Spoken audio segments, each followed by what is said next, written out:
आज ऑफिस से आने में नैतिक को काफी देर हो चुकी थी। रात के 9 बज चुके थे। अभी तो पत्नी दिव्या को भी हॉस्पिटल से लेना था। आखिर मम्मी जी, दिव्या की मम्मी हॉस्पिटल में एडमिट हैं। उसके भाई भाभी अभी शाम को ही पहुंचे, इसलिए दिव्या सुबह से उनके पास है।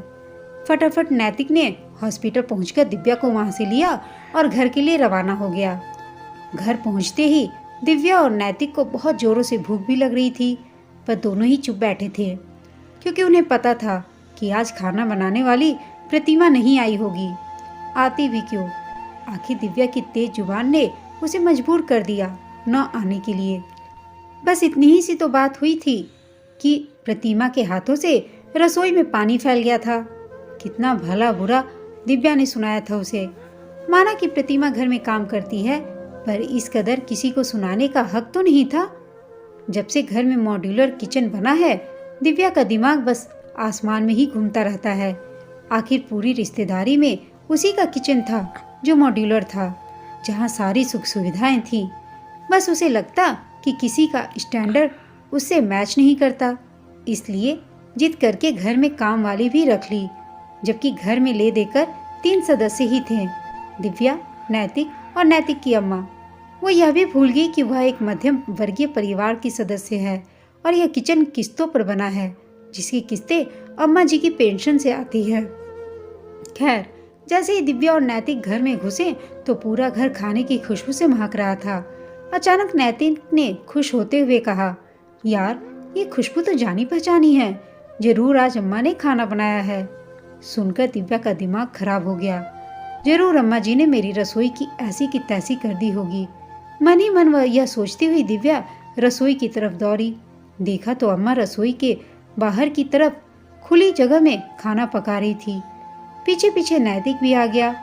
उन दोनों को देखते ही अम्मा जी बोली, अरे, तुम दोनों आ गए।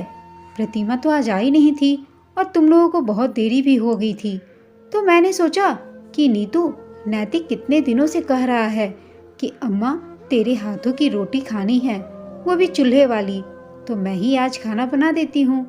अब चूल्हा तो कहाँ था घर में, इसलिए ये हीटर पर रखकर मैंने जैसे तैसे जलाकर ये रोटियां सेकी हैं।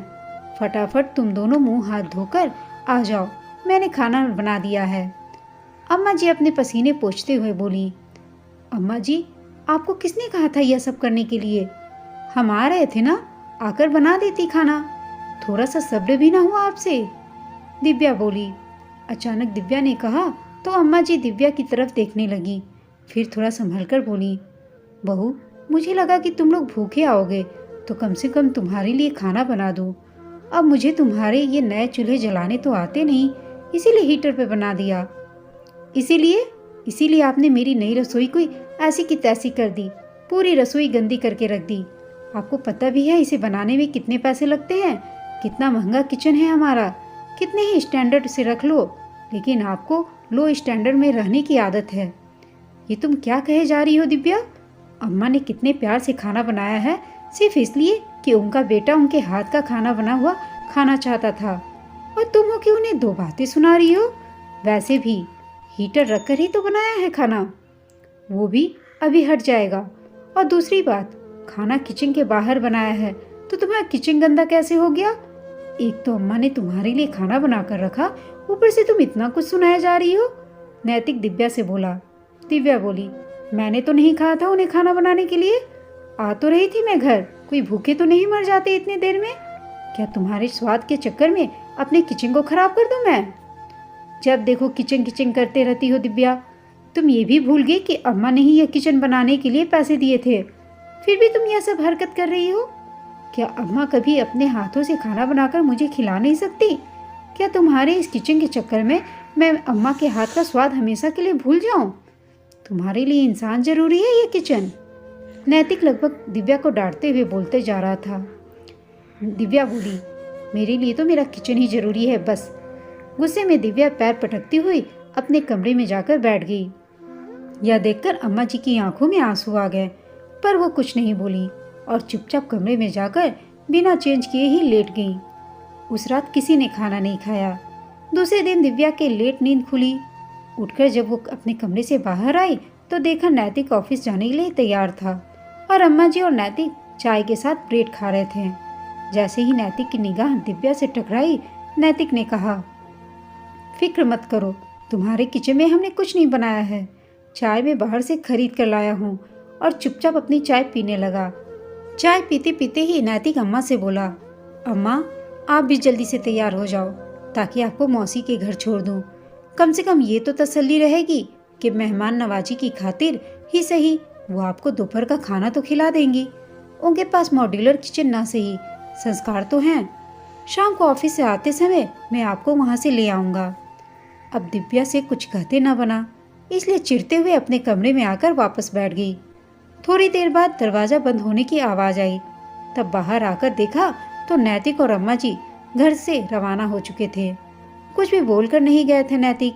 यही सोचकर दिव्या का सिर दर्द होने लगा था। वापस अपने कमरे में आकर वह लेट गई। थोड़ी देर बाद दरवाजे की घंटी बजी। उठकर दरवाज़ा खोला तो देखा सामने उसके भैया भाभी खड़े थे।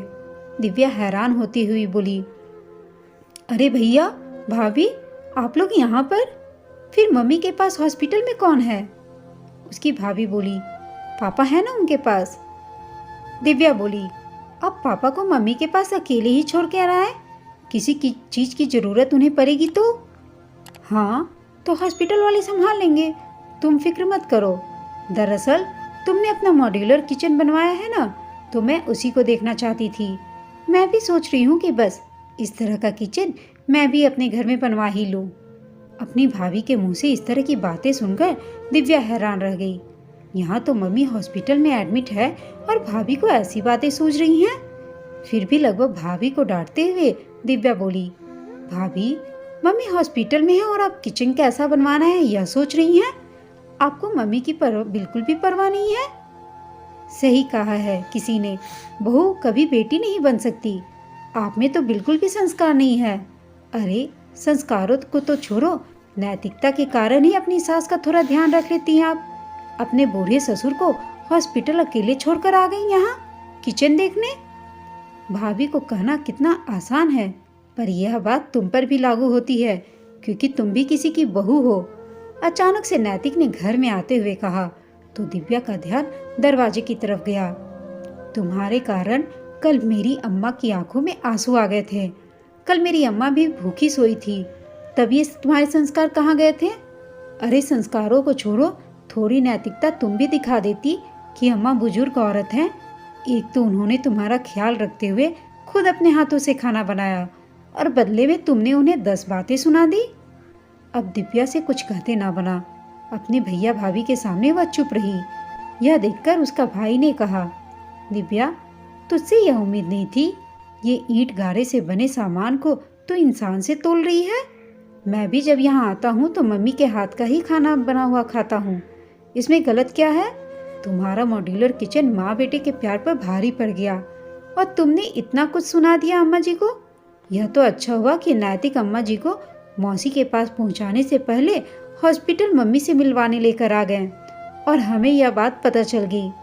पापा ने खुद हमें यहाँ भेजा। अगर यह बात मम्मी को पता चलती तो उन्हें कितना दुख होता।